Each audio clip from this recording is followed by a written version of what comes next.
ప్రవస్తి, నేను మీ అమ్మగారిని నువ్వు అని సంబోధించినందుకు నీకు బాధేసింది. అది అసలు సంస్కారమా అని మాట్లాడావు కదమ్మా.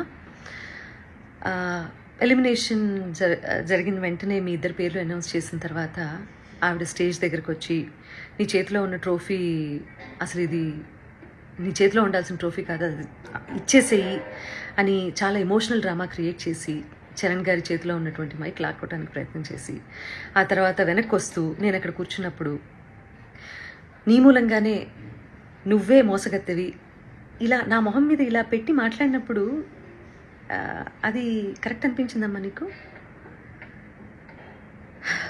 నేను ఇలా నమస్కారం పెట్టి ప్లీజ్ అన్నాను, అంతే కదమ్మా.